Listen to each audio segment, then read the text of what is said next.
Gamaya, Tamasoma Jyotirgamaya, Mrityurma Amritam Gamaya. Om Shanti Shanti Shanti. Om, lead us from the unreal to the real, lead us from darkness unto light, lead us from death to immortality.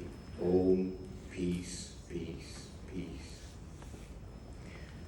Revered Swami Sarvapriyananda Ji Maharaj, dear Swami Vedanta Ji, respected Professor Chakravarti, very eminent philosophers gathered here from across the world, revered monks, dear friends.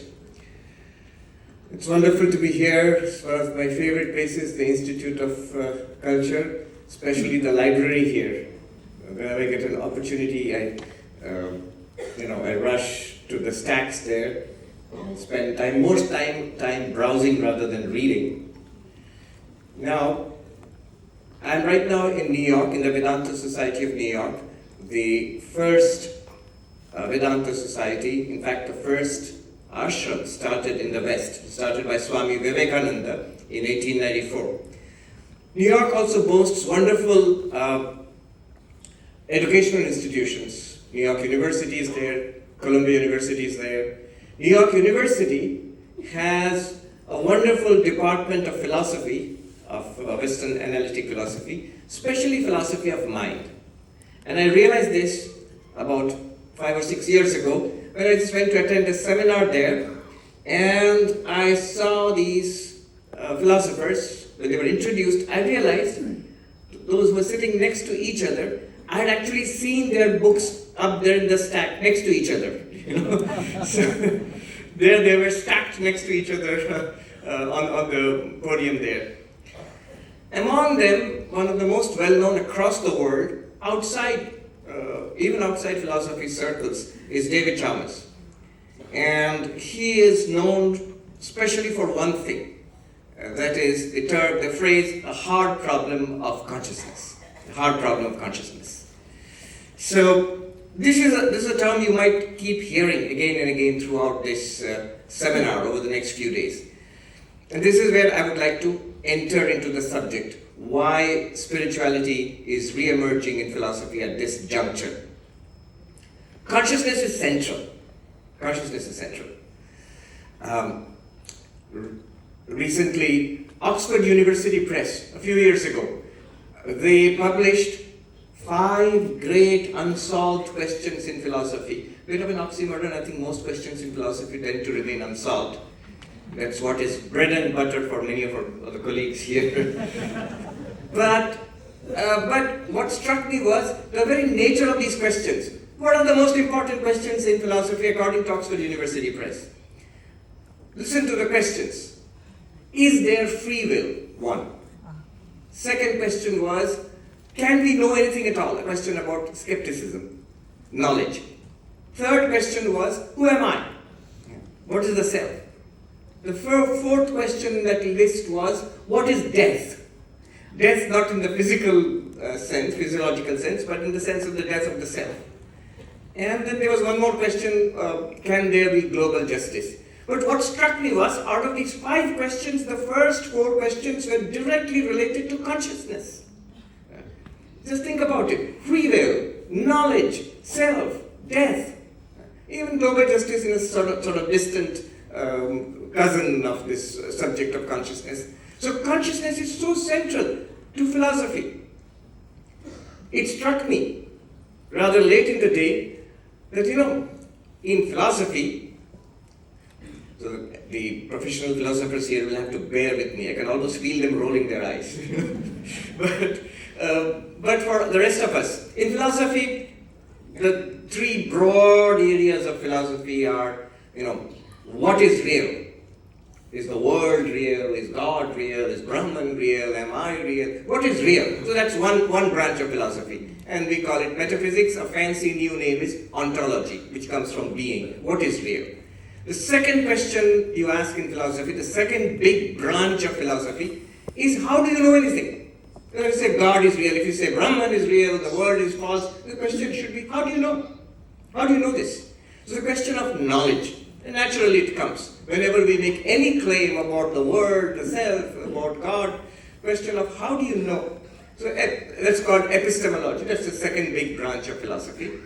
And then there is one more branch of philosophy, what used to be under different heads, aesthetics and morals and all these things, values, they've all been clubbed together broadly under a term. Now it's called axiology. So three big questions in philosophy. What is real? How do you know anything? And what's the point of it? What's the meaning of it? What's the purpose of it? What should we do? So these three big questions. And it struck me rather late in the day, from the Advaita Vedanta perspective at least, there is one answer to all of these questions. What is real? Brahman, existence itself. How do you know anything? Brahman as consciousness, Chaitanya. What is the point of it all? What is the meaning, purpose, value in life? Ananda, Brahman as Ananda, bliss itself. So Advaita Vedanta gives this one answer to all these central questions or branches of philosophy. And you can see Brahman as pure consciousness is central to all of this. Even the theme of the seminar we have got today, if you look at it, consciousness, perception, value, reality, all of these sort of revolve around this consciousness. So consciousness is very, very central. And it has become more central recently, in the last couple of decades, 20, 30 years, for a number of reasons. Suddenly there is an upsurge of interest in consciousness studies. I remember I attended I think Professor Chakravarti was also there, Arindam Chakravarti, a debate, David Chalmers and Christoph Koch. I think it was in Brooklyn a few years ago. And we went just to listen to the debate on the nature of consciousness. I think it ended with David Chalmers pretending to pour water on the head of Christoph Koch. A very contentious debate, friendly actually, not that contentious. But Christoph Koch said, he's one of the leading neuroscientists in the world. He was the chief scientist of the Paul Allen Brain Institute at that time. He said, when he went into this area of consciousness in neuroscience, all his colleagues and his superiors, his guides, professors, they told him, it's a career killer. You're going to destroy your career. And this is the worst possible area you can enter. But now you see, it's the hottest area of study. One reason, of course, is the new imaging technology. There are these fMRI scans, new kind of scanning technology which scans the brain and we can find detail. So you know much more about the activity going on in the brain. So the interest in consciousness, studying consciousness through that. But also, another area is, of course, AI, artificial intelligence, tremendous development in information sciences. So that has led to an interest in consciousness. But also, it is in the philosophy of mind, there is an upsurge of interest in consciousness studies, and David Chalmers is a person who single-handedly, I think, is at least, if not completely, greatly responsible for this new upsurge of talk and debate about consciousness. So, consciousness studies. The hard problem of consciousness. What is this hard problem of consciousness? Short, like a 101, a quick introduction to that. But it's important for us to understand. We are all conscious. We are all aware. We are seeing, hearing, smelling, tasting, touching. All of us are thinking right now. We're thinking, we're feeling. We understand, we remember, we desire, we hate. We wake and we dream and we sleep. Often in philosophy lectures like this, all three states are present, waking, dreaming, and sleep. So veritable Mandukya Upanishad is going on here. All of this is going on at the same time. I mean, we are the series of experiences, what David Chalmers calls like an internal movie playing out inside us. But how is it happening? Why is this happening? How do you explain it? The paradigm here, the mainstream paradigm here is because in our world everything is is matter, energy, time, space, the materialist paradigm. That's what we have been taught in school, and that's what scientists believe, that everything, reality here is matter, energy, time, space, and so everything has to be explained in terms of matter. So if we are conscious, if you are aware, somehow it has to be explained in terms of matter, that the brain and the nervous system are producing consciousness. This was taken as a given. Nobody really doubted it. I mean, it was not really an area of interest, though nobody really understood it also. So it's only recently this interest has become very sharp and focused. How does the brain, if at all the brain does produce consciousness, how does it do so? The point which David Chalmers makes, and he is not the first to make it, this is a problem well known in the history of philosophy, but in our time he has focused attention on it by coining this term, the phrase, the hard problem of consciousness. What is this hard problem? Why is it a problem and why is it hard? So it goes like this. If we scan the brain, as is being done now, with finer and greater sophistication, the last thing that you will find is minute electrical activity going on in the living tissue of the brain. In the neurons in the brain, there's fine electrical activity going on. And the idea is that somehow that activity in the brain is producing consciousness. All our seeing, hearing, smelling, tasting, touching, thinking, remembering, desiring, hating, all our science and religion and spirituality, everything is being produced by that tiny electrical activity in the brain. That's the idea. And there's a reason for that. The reason is this. There is what is called a tight correlation. When we report something, it hurts. There's a pain. The neuroscientist will scan the brain and say that, look, there is this burst of electrical activity going on in a distinct region of the brain, and that always lights up when you say this hurts. And therefore, that must be somehow connected to your feeling of hurt. And so that's producing it. But that's not an explanation. Correlation is not causation. There is a serious, what philosophers call an explanatory gap. There's a gap in explanation. What do I mean by this gap in explanation? It's like this. A full and thorough explanation would be like, say when a car is being produced in a factory, in an assembly line, a car is being produced. So on one end you see the material, raw material go in, the parts go in, and on the other end you see a car come out. But every step in the production of the car, you can see it. You can go to the factory and take a look at the assembly line. You can see how the whole thing is coming together at every step, and you can see the output, the car. But you cannot do that. You cannot do that with consciousness. You can observe the brain for all you want. You can observe the neurochemical activities in the brain for all you want. You can observe the fine electrical activity in the neurons, but from there to seeing, hearing, smelling, tasting, touching, thinking, imagining, understanding, philosophizing, where is this, how is it coming up? How can the little burst of electricity be this vivid experience that we are all having? Color, sound, shape, sensation. How? It's not enough to say that is it. That burst of electricity is consciousness. It is not. When you are seeing, you're seeing me, you're seeing this place, you're thinking about it. You're not feeling little jolts of electricity.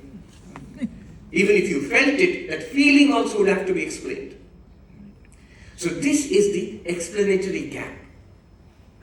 Recently I had the privilege, thanks a great deal to Professor Chakravarti, of being sent back to school again. You heard, the Harvard Divinity School. I didn't spend much time at the Harvard Divinity School, but I spent a lot of time at the philosophy department in Emerson Hall. And I took a course in the philosophy of mind. So a survey and I was surprised and happy to see even the textbook taught at Harvard for the philosophy of mind is edited by David Chalmers. So a survey of the entire gamut of thought in the philosophy of mind. And the sensation and the feeling I got, and I wrote this, a little provocative, is that I felt the last person who said something important in the philosophy of mind was Descartes 300 years ago. There is famous cogito-ergo-sum and so on, and the mind-body dualism which came from there. And after that, especially in the last 50 to 100 years, if you look at all the papers, all the publications, broadly speaking, they fall into two categories. One category, trying to reduce mind and consciousness into body, into brain. Okay? So what is mind, what is consciousness? It is brain or nervous activity. Or some papers will try to show that at one time it was a style in Oxford and Cambridge, this language philosophy, that all talk of mind and consciousness is just that. It's an illusion generated by talk. Or some, like Skinner and all, would dismiss mind and consciousness altogether and try to say that it's all behavior. Whatever it is, reduction. What is consciousness? Nothing but brain. What is consciousness? Nothing but language. What is consciousness? Nothing but behavior. Who was it who said it's nothing buttery? Jan2024 Chakravarti used the term nothing buttery, a kind of nothing buttery. And the other group of papers, all saying, sorry guys, it doesn't work. For these reasons, you are unable to reduce consciousness and mind to the brain. It's sort of, those who study philosophy, they all go through these papers, to these readings. So, consciousness, trying to explain it in terms of brain, that's one attempt in the philosophy of mind. And the other is to say that these attempts are not succeeding. Thomas Nagel's What Is It Like to Be a Bat, or Mary seeing red for the first time, and so many such examples. Those who study philosophy, they know of this. So that was my feeling, that the subject is stuck. The subject is stuck. Philosophy of mind is a subject which has stalled. Now we have the possibility of reviving that subject through this new gate, the gateway of the hard problem of consciousness. So it is forcing us to rethink. Can consciousness be reduced to brain? Probably not. Now, I am saying this, many philosophers like David Chalmers and others are saying it, some people I've spoken to, they are saying this. I'm sure many of the philosophers gathered here are of like mind, but there are many others, very eminent philosophers, who don't agree with this. We must acknowledge that. So, they will say that, no, actually, consciousness is actually generated by the brain. I met a philosopher, Massimo, he's in City University of New York. So he said, I'm convinced, Swami, that the consciousness is generated by the living brain. How? Hard problem of consciousness. How? He said, we don't know, but give us 50 years, we will explain it. Now, this is a serious position. This is called promissory materialism. Now, he backed it up with an argument. And I'm giving you this as an example. This is a whole spectrum of arguments. An example. So he said, look, life. 100 years back, we thought life is a divine mystery which we can never explain through science. But today, Massimo is not only a philosopher, he's a biologist. So he said, today we can explain the processes we call life down to the molecular level, and that for me is a good enough explanation. So what you thought could not be explained 100 years back has now been explained at great depth and detail. And exactly the same thing will happen to consciousness. We will be able to explain consciousness in 30, 40, 50, 100 years. Now I said, I immediately gave a Vedantic response to it, which is, in principle this is wrong. In principle this is a category mistake. Why? This is the heart of the hard problem. It's not that you give us more time, more technology, more grants, and more research students and grad students, and we will solve the problem. No, it won't happen. It won't happen. It's a problem in principle. So he asked, why is it a problem in principle? It's because it's like this from a Vedantic perspective.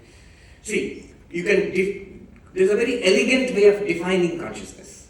See, even the definition of consciousness, it's vague, it's difficult to define consciousness. In the field of consciousness studies, it's ambiguous. There are multiple definitions. There are many operational definitions.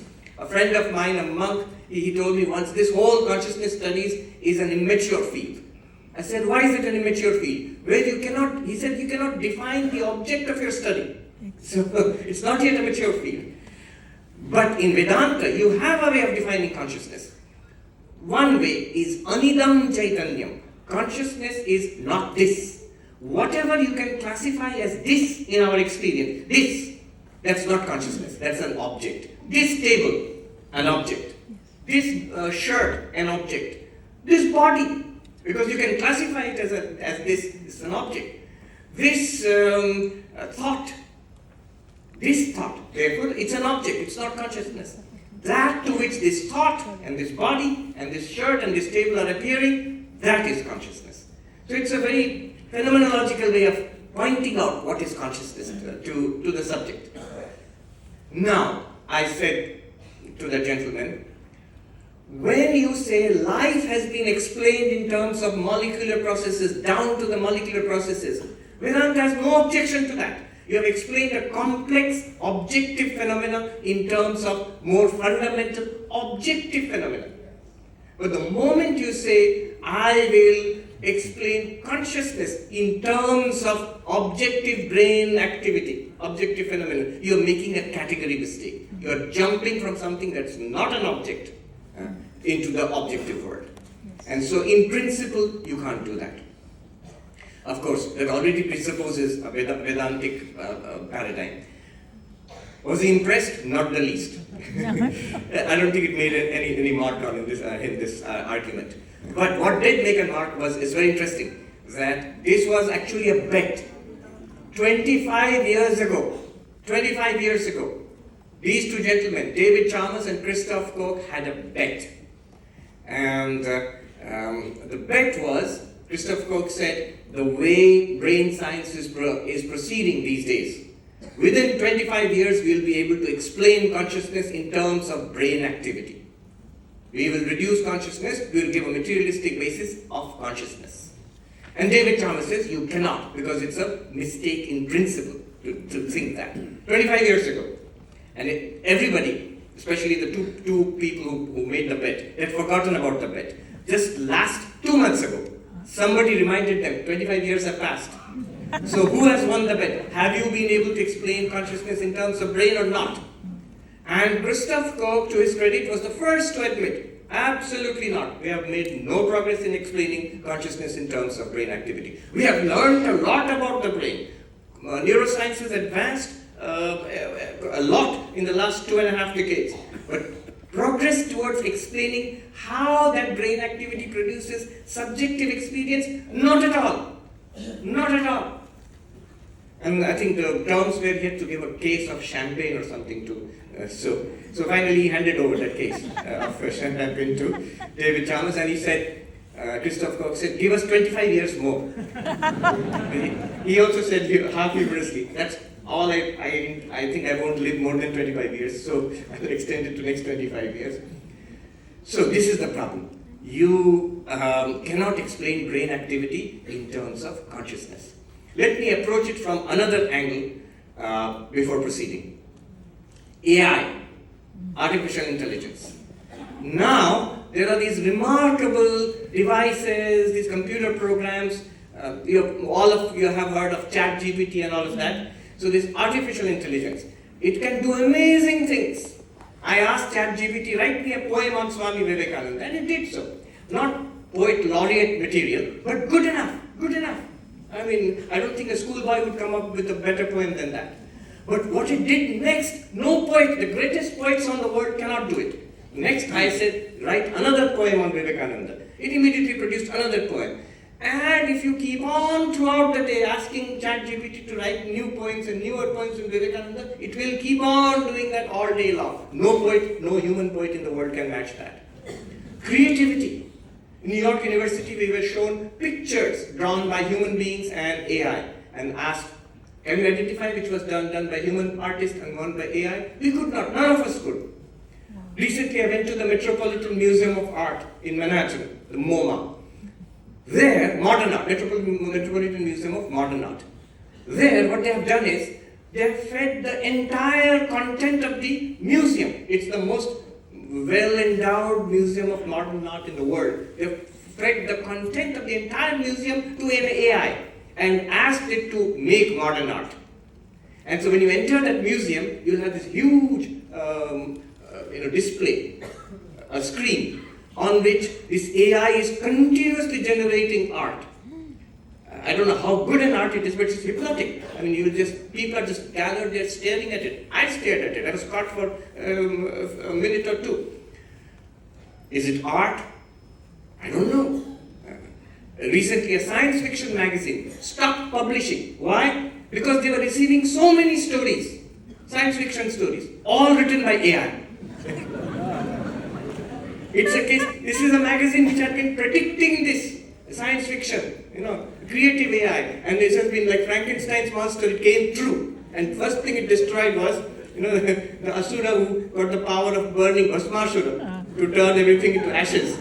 And Shiva said, this is your power, I've given you this power. And Bhasmasura trial run, beta testing, said, let me touch you first. So, like that. But it's true. The first impact, it's ironic and telling. The first impact of AI is not on science. The first impact, amazingly, is on humanities. The first reaction to this ChatGPT was from professors, lecturers in the humanities departments. Essays written by the students, nice assignments are being written, essays are being written by the students, all by ChatGPT. Now, how do you know which the student has written by himself or herself, or it's written by a computer? You don't know. Now I was talking to some young lecturers, not the senior people, the people who actually grade the papers and all, the TAs and all. They said now they have to introduce AI to detect the AI used by the students. Yes. They were having meetings among the professors in various departments, literature and other humanities departments, to see what they could do. It's already a crisis. It's already a crisis in humanities departments. Creativity, intelligence, memory, senses, decision making. In San Francisco, if you see, you will see car, self-driven car. You are driving along in a car, you will see another car coming next to you, no driver, sometimes no passenger. Sometimes no driver but passenger. Sometimes driver is there but hands are off the wheel. Car is driving by itself, probably better than you. Probably better than you. Now this AI is driving a car. That means decision making, sensing. Its sensors are much more powerful than any human being. It's aware of an entire area. And so, now what I'm saying is, this is the point. That which we thought human beings could do, AI can do now. It can, what we thought only human beings can do, creativity. After all other physical work can be done by machines. Calculators can do calculation, and so on. But creativity, painting, writing, composing, we thought this is something that only human beings can do, nobody else can do. Well, there's news for you. The machines can do it, and better than most other artists or writers, except the top few maybe. The machines are already doing it. What's my point in all this? Notice in all this talk, one thing is left out. There is one thing that AI cannot do, ChatGPT cannot do, Google Car cannot do. One thing, only one thing, consciousness. These machines, these programs, these cars are not conscious. This is Swami, how do you know? And don't take my word for it. Ask the experts. Ask the Silicon Valley engineers who have programmed these machines. Ask them, sir, is your ChatGPT, is your Google car, is it conscious? And they will say, no, it's not conscious. We did not program it to be conscious. And not only that, we have no idea where to begin. We have no idea where to begin to make a program, an AI, conscious. Now, my question is this, why not? Why not? Creativity is complex. Intelligence is complex. Sensing is complex. Decision making is complex. Consciousness is simple. Consciousness does only one thing and one thing only. It gives us first-person experience, anubhava. That's all. Why can't you make the AI conscious? Why can't you make the Google car conscious? Not only that, not only why can't you do it, why is it that you don't even have any idea where to start also? There's no idea where to start. My point here is that this shows there is a distinct difference between consciousness and the rest of it. Creative, they're connected, but there's a distinct difference. They are of different orders altogether. More of that as we go along. There was this professor of philosophy, Galen Strawson. It's a small world. He is the son of Sir Peter Strawson, our Professor Jan2024's guru, one of his gurus. So Galen Strawson wrote this half-humorous piece for New York Times. He said, the hard problem of matter. He said, half-humorously, that there is no hard problem of consciousness. We are all conscious, we know that. And then we think somehow this consciousness is being produced by the brain, we cannot explain how, and hence hard problem of consciousness. But you've already assumed that consciousness is being produced by the brain. Why are you assuming this? And there's some reasons for that. He said it is actually matter which is mysterious. You are conscious, I am conscious. The universe appears to us in our consciousness. So what is this universe? That is the question. And physics probes that, what is matter? And then Galen Strawson goes on to show that matter is disappearing in our front of our very eyes. From atoms to quarks to superstrings or whatnot. Matter is becoming more and more mysterious. Consciousness is not mysterious at all. So, here we have the hard problem of consciousness. And this is directly related to, I think, the re-emergence of spiritual themes in the modern philosophy of mind. Indian philosophy. Evan Thompson, in his book, Waking, Dreaming and Being, he starts with this statement, consciousness studies is not a new discipline. It did not start at the end of the 20th century. He says consciousness studies started 5,000 years ago in India in the texts called the Upanishads. Evan Thompson writes that. And he goes on further to say, these Upanishads are so crucial in the history of human thought that we would do well to date history not as AD BC, but before Upanishad and after Upanishad. So, yeah, well you might have. I am a teacher of Vedanta. I teach, the philosophy I teach is based on the Upanishads.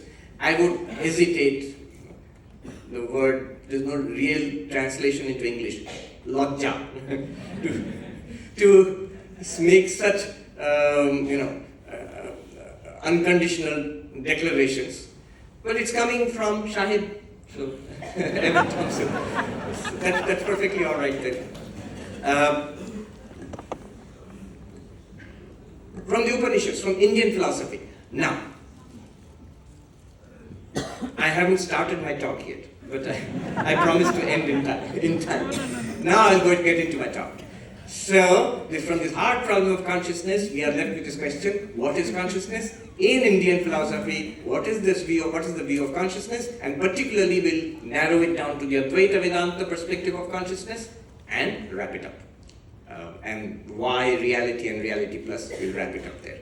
So very quickly, I'm going to do a TED Talk style presentation for the few minutes remaining to me.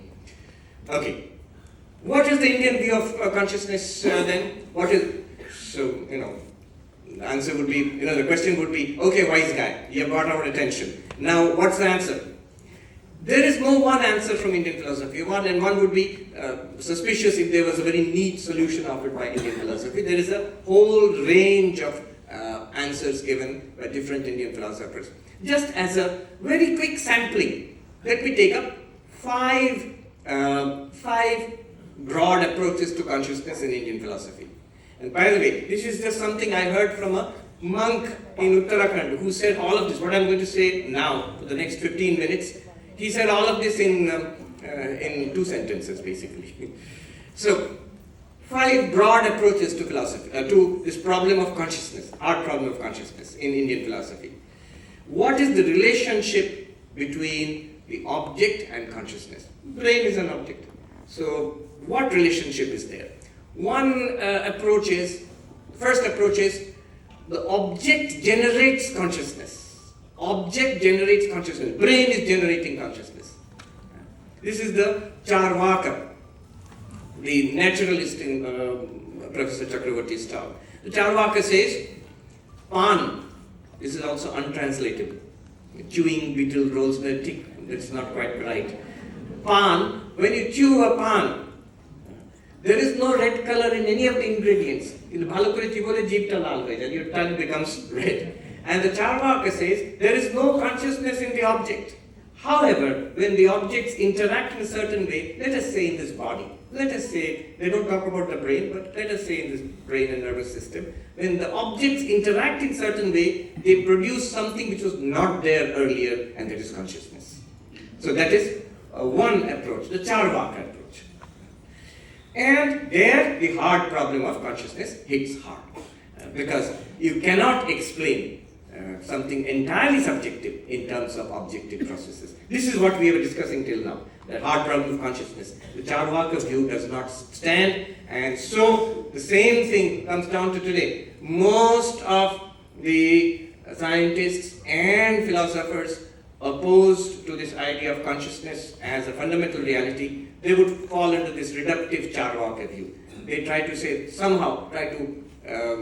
say that the brain is somehow producing consciousness, promissory materialism and things like that. So that doesn't work. The second approach in Indian philosophy is the opposite. Consciousness generates the object. Consciousness generates this material universe, including body and mind and everything. Who says that? Every theistic religion says that. Any kind of theistic philosophy. Theism, Ishwar Vishwashita. What do they say? One common feature of all theistic religions is that God is the creator. God has created this universe. And God has created all of us and this entire universe. Now if you ask your God, is this God a conscious God and unconscious God? You'll feel insulted. Of course it's a conscious God. So consciousness has created matter. This is the second approach. And many philosophers, in some ways, Brahma Sutra, what is Brahman? Janmabhyasya yataha, asya jagata janmasthiti bhanga yasma tad Brahma. That is the ultimate reality from which the entire universe has emerged. So from your pure consciousness, this entire universe has emerged. A kind of theistic interpretation of that. The problem there again is, I'm moving with very broad strokes. This is just a broad picture. The problem there would be atheism, agnosticism. Problem with God is great, magnificent, if God exists. So the if God exists, that's the problem. You can doubt, and people have doubted from ancient times till today, and the number of doubters of the existence of God is the maximum today. Somebody said, in no time in all of history have so many doubted the existence of the deity to such an extent. So, doubt about the existence of God, that is the problem with the second approach, one of the problems. Alan Watts, not well known in India, but he is quite well known in the United States. He was a British philosopher. Somebody put him this way. He was part philosopher, part pirate. He operated in the Bay Area near San Francisco in the 1950s and 60s. So he said if you separate God and the world, he calls it a crackpot theory. The idea of, there is a reality of the pot which is called clay. So there is a clay and there is a pot. If you do that, then you end up with a crackpot theory. You will end up chasing this idea, where is God? This question will keep on haunting you. The third approach to this in Indian philosophy is consciousness and object are not that one has created the other. They are parallel realities. They are parallel realities. Consciousness exists, objects exist, universe exists, and fundamental reality called consciousness exists. Immediately you will say, oh, Sankhya. Not just Sankhya, David Chalmers. So if you ask David Chalmers, so what is the solution to the hard problem of consciousness? He will say the solution is this, that you have to accept, he says you will have to probably accept that consciousness is a fundamental reality. It cannot be reduced to brain processes. In this universe, time, space, matter, energy, and consciousness. So consciousness is a fundamental reality, not to be reduced to some material basis. This, he calls, it's an old theory in Western philosophy also, called panpsychism. that mind and consciousness are sort of all-pervasive, ubiquitous. Some, of course, it's not widely accepted, but this is you're inevitably pushed to this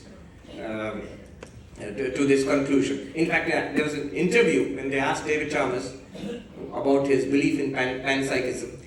He said, if you think long and hard enough about the hard problem of consciousness, then you either become a panpsychist or you go into administration. So, panpsychism today and Kapila Sankhya, Purusha and Prakriti, consciousness and matter. Vivekananda said that's the oldest human philosophy. Kapila was the first philosopher of the human race. So that's one option. Patanjali, Yoga, Sankhya, consciousness and matter are fundamental realities and they interact. Where do they interact? In us. We are all interactions of consciousness and matter. The whole brunt of Professor Chakravarti's talk was, the spirit and the natural side of the human being, the body, and so the interaction of that. There is just for the sake of sampling, a fourth approach to all of this. Take the Buddhistic approach, and one of the Buddhistic schools, the Madhyamaka, the emptiness people, Nagarjuna, Chandrakirti, great names from the very ancient hoary past. So they will say, no. Both consciousness and object, consciousness and this entire universe, both are empty. Sarvam shunyam. Chandrakirti uses the very telling example of two sheaves of hay leaning against each other. If you remove one, the other will fall. No Vedantin will use this example. Chandrakirti uses this.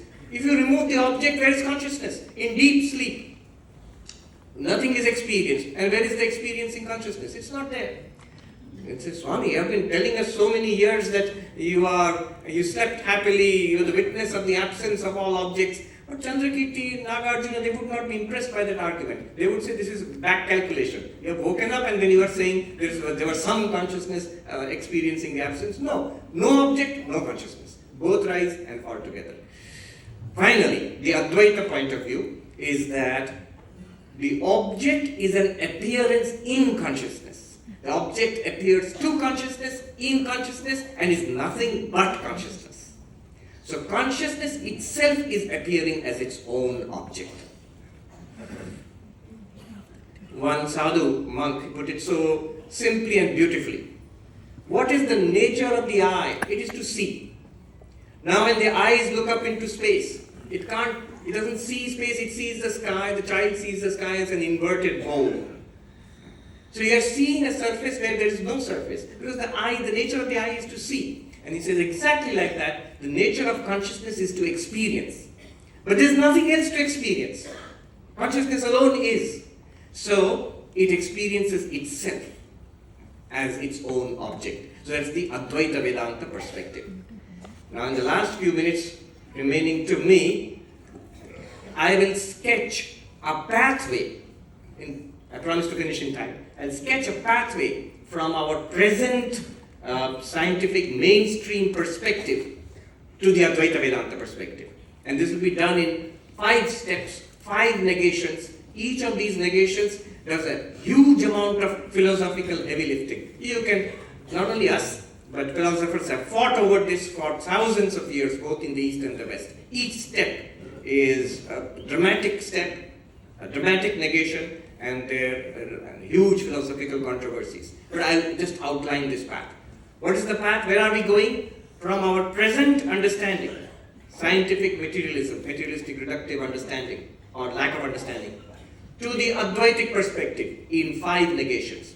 Step 1, consciousness is not brain. Step 2, consciousness is not mind. Step 3, consciousness is not an object. Step 4, consciousness is not many. And finally, consciousness is not two. Advaitam, non-dual. 5 steps. First, consciousness is not brain. All that I said till now, all the discussion on the hard problem of consciousness is this first step. And I'm so glad that we are living in a time when this first step is being, if not taken, at least is being seriously proposed. Until 25 years ago, people refused to talk about consciousness in the scientific community. And now they are taking it very seriously. And even the possibility that maybe consciousness is not the brain. It's not just David Chalmers. There is Donald Hoffman, Bernardo Castro, and many others, Philip Goff, many others who hold similar views. So the first step is not just an Advaita Vedanta perspective. I wonder if I can say this. He mentioned a dialogue with Deepak Chopra. Now, I can see some people rolling their eyes, but anyway, he's a good guy. Now, there's a difference between a stage persona and in the green room. So in the green room, when we were speaking, he said, Swamiji, these people, by which he meant these people. So they're taking our views and not giving credit to it. Vedanta, Sankhya views and not giving enough credit to us. I said, Deepakji, that's great. That's really great. If somebody who's not a spiritual seeker, who's not interested in Indian philosophy, who's a neuroscientist or a philosopher of mind in NYU, coming entirely from an agnostic perspective, coming entirely from a materialistic reductive perspective, is forced to the conclusion that consciousness cannot be reduced to a material basis, that's much better than somebody saying, oh, I read it in the Upanishads or I heard it from my Lama or something and this is the... No. Yeah. So it's much better that way. Consciousness is not the brain. This is step one. Still, a lot of argument, a lot of work to be done on this. But we must go further now. We cannot stay here. We must go further. Consciousness is not the mind. And this follows from phenomenologically. We can see ourselves right now. We have defined consciousness as not this. If you can use this, then it's not consciousness. Can you say this thought, this idea, this memory? Of course you can say that. And therefore, the contents of our minds are not consciousness by themselves. So this distinction between mind and consciousness is not clear in the modern philosophy of mind. When I was doing the readings in the philosophy of mind, I saw a number of tangles which can be easily untangled if this distinction between mind and consciousness is maintained. And this distinction between mind and consciousness was a staple in Indian philosophy for thousands of years. Almost every school made a clear distinction between mind and consciousness, between consciousness and its contents, not just perceptions, the world outside, but thoughts. Generally, in the philosophy of mind, mind and consciousness are taken together, in the modern philosophy of mind. Consciousness is not mind. Step 3. Then what is consciousness?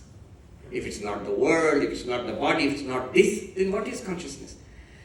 Consciousness is not an object. This is another even more dramatic step forward. The reason why people are finding it very difficult, scientists and philosophers, to deal with consciousness is because of this very elusive nature of consciousness. One very famous philosopher said consciousness is transparent. But in that very language, consciousness is transparent, is still the seed of the idea it's some kind of object. Like you can't look through a wall, but you can look through glass. Glass is transparent. Consciousness is transparent. It's not like that also. It's not an object. David Hume, he said, what is this self people talk about? When I experience my inner states, I find perceptions, I find judgments, memories. But there is no sense of I. What corresponds to that sense of I? I don't find a self. And Vedanta would say here is, dear David Hume, you are looking in the wrong place. You're trying to find the self as an object. That's why you can't find it. You cannot find it, not because it doesn't exist. It's because you're looking in the wrong place. The one which is looking is the self. This idea that there can be something that is not an object, this is not easily accepted. Mainly because we live in a very scientific world, a world where objective is equal to real. Vedanta reverses it. Subject is the reality to which object appears. I think Galen Strawson would agree to that. So it's not an object. Consciousness is not an object. It's that to which all objects appear. Further, now we are going to go even further. We are going to take leave of Sankhya also. How many consciousnesses? There is consciousness, does it have a plural or not? And Advaita Vedanta would say, in the Gita, Krishna says, Kshetragyam chapi mam vidhi sarva kshetreshu bharata. In all these fields, there is but one knower of the field, and I am that. In all these material beings, there is one consciousness, one knower, one experiencer, one consciousness. So consciousness is not many. And here we are parting ways with multiple Indian philosophies. Nyaya, Vaisheshika, Sankhya, Purva Mimamsa. We are parting ways. Multiple schools of Buddhism. We're saying consciousness is one. And there are many arguments and counter-arguments to this. And finally, here is the dramatic reversal. Where notice we have excluded everything from consciousness. World is not consciousness, the body is not consciousness, sensations and thoughts are not consciousness, there are not many consciousnesses. We have excluded everything. In the final step, it's reversed. Everything is taken back into consciousness. Consciousness is not two. That which is seems to be other than consciousness is nothing but consciousness itself. That's why non-dual, Advaitam. Everything is appearing to consciousness, but Swami Brahmananda said, can you show me the line dividing consciousness and the world? You'll actually find no line dividing consciousness and the world, even phenomenologically. The entire universe is appearing in consciousness.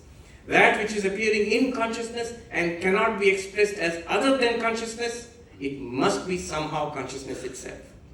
So this entire universe is an appearance in consciousness, consciousness real, universe appearance, and that's where Advaita, classical Advaita Vedanta stops. Brahma Satyam, Jagat Mithya. What am I? Real or an appearance? You are real. You are consciousness itself. As consciousness, you are the reality, to which the world, body, mind are all appearances. So this is the non-dual nature of consciousness. 5 negations. Consciousness is not brain, not mind, not object, not many, not two. One last word and I'm done. The subject of this talk, Reality and Reality Plus. So Reality Plus is the name of David Chalmers' latest book. What he has done there is, he says, this virtual world we have created. We have phones, social media, then there is simulations, all of that. And we have this world where we are sitting. They are seamlessly working together. We are creating this virtual world right now. What is it called? Meta. So all of these things are there now. He says now, we have these two worlds, my real world and that virtual world. And he says, why? Consider that also as real. That's an extended reality, reality plus. And that's the theme of his book. He calls it techno-philosophy. Basically what he has done is taken up these old questions of philosophy. What is real? How do we know? What's the point of it all? And it examines it in terms of the new technology of virtual reality and AI and all. And comes up with very interesting observations. But what I'm taking away from that is this. Notice how he collapsed, he synthesized these two worlds, real world, virtual world, into one world, and he calls it reality plus. We are living in reality plus. In Advaita Vedanta, it struck me, there's a tension. Consciousness and appearance. Brahma Satyam, Jagat Mithya. This is realization. You have come to reality when you realize the non-dual consciousness. But there's also the counterpart to it, the falsity, the appearance. That falsity, that world appearance, body, universe, our activities in the world, these are also nothing but Brahman. Brahman alone, consciousness alone is appearing in all of these ways. Instead of regarding it as appearance, if you regard consciousness, Brahman as the reality, you regard consciousness world as reality plus. So this is you, the consciousness, non-dual consciousness, experiencing reality plus. Or in Sri Ramakrishna's language, popularized, Vijnana, yes, somebody was said by Swami Medhananda, the Vijnana version of non-dualism. Brahman is real, consciousness is real, there's a whole realm of appearance to consciousness, but consciousness appearance together, nothing other than consciousness. What Sri Ramakrishna called Brahma Shakti, the idea of Vijnana, can we call it reality plus. What David Chalmers has done is, he has merged the Vyavahat, I'm using Vedantic terms now, Vyavaharika and Prativasika, and is calling it reality plus. Can we merge Prativasika, Vyavaharika, and with the ground, with the Paramarthika, and you call that reality plus. So Tattvam Asi, you are that, would mean you are that reality plus. Thank you very much for a patient hearing. Thank you very much.